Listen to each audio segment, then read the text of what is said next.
Corona काळात उभारण्यात आलेल्या कळंबोलीतील कोविड हॉस्पिटलमधील कोट्यावधी रुपयांचं वैद्यकीय साहित्य सध्या निष्क्रिय अवस्थेत पडून असल्याचं समोर आलंय। या पार्श्वभूमीवर विरोधी पक्षनेते अरविंद म्हात्रे यांनी आरोग्य विषयावर पाहणी दौरा करत प्रशासनावर सवाल उपस्थित केले। कोरोना महामारीच्या काळात नागरिकांच्या उपचारासाठी कळंबोली इथे तात्पुरत्या स्वरूपात उभारण्यात आलेलं कोविड हॉस्पिटल हे त्या काळात अत्यंत महत्त्वाचं ठरलं होतं। मात्र कोरोना संपून जवळपास 5 वर्षांचा कालावधी उलटल्यानंतरही या हॉस्पिटलमध्ये कोट्यावधी रुपयांचं वैद्यकीय साहित्य हे आजही वापराविना पडून असल्याची गंभीर बाब समोर आली आहे। या हॉस्पिटलमध्ये असलेले बेड्स, व्हेंटिलेटर्स, ऑक्सिजन यंत्रणा तसंच इतर महत्त्वाची उपकरणं सध्या धुळखात पडून असून ती खराब होण्याच्या स्थितीत असल्याचं पाहणी दरम्यान निदर्शनास आलंय। या पार्श्वभूमीवर विरोधी पक्षनेते अरविंद म्हात्रे यांनी संबंधित ठिकाणी पाहणी दौरा करून परिस्थितीचा आढावा घेतला।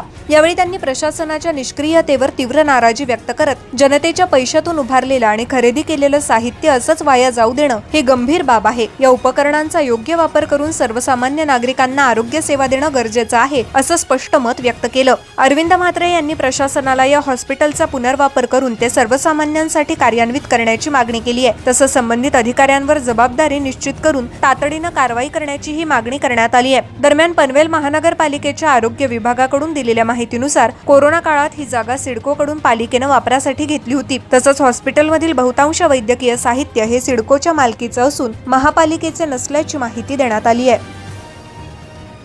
आज आम्ही कळंबोली येथे प्रभाग समिती ब मध्ये दौरा काढलेला आहे आणि या दौऱ्यामध्ये काही समस्या नागरिकांनी तक्रार पेटीमध्ये टाकलेल्या होत्या माझ्याकडे का हा सिडकोकडनं भूखंड दिलेला होता आपल्याला आणि कोरोना काळामध्ये याचा चांगल्या पद्धतीने उपयोग केलेला होता जनतेसाठी आणि तो तसंच पडून आहे।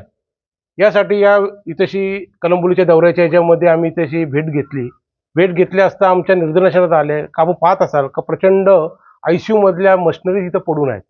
म्हणजे करोडो रुपयाचा आपण त्यावेळी कोरोना काळामध्ये खर्च केलेला होता, त्याही वस्तू इथेशी पडून आहेत। बेडही चांगल्या पद्धतीचे बेड आहेत, हे कुठेतरी हॉस्पिटलमध्ये आणखी उपयोग करता येतील आणि ह्या हॉस्पिटल हा तोडून नवीन 58 खाटाचा हॉस्पिटल बनवा आणि तो महिलांसाठी करण्यात यावा अशी आम्ही मागणी माननीय आयुक्त साहेबांकडे करणार आहे का जेणेकरून महिलांचे जे आजार असतात ते एकच जागेवर त्यांना समस्या निघतील। हा उद्देश ठेवून एक वेगळी संकल्पना करून 58 खाटाचा हॉस्पिटल हा कळंबोलीसाठी आणि इथल्या परिसरासाठी जनतेला मिळेल अशा अपेक्षा ठेवून मी आयुक्तांकडे आजच्या दौऱ्याचा सुद्धा हे देऊन मागणी करणार आहे।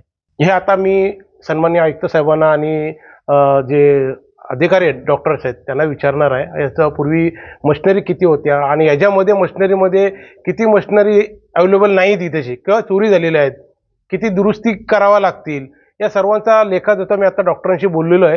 डॉक्टर बोलले तुम्हाला येत्या 2 दिवसात त्याची पूर्ण माहिती देतो असं मला बोललेलं आहे। यूट्यूबवर सुद्धा रायगड टाइम्स सर्च करा आणि पहा रायगडच्या कानाकोपऱ्यातील प्रत्येक बित्तम बातमी आणि हो लगेचच सबस्क्राईब बटनवर क्लिक करायला विसरू नका। रायगड टाइम्स, आपलं चॅनल, आपला आवाज।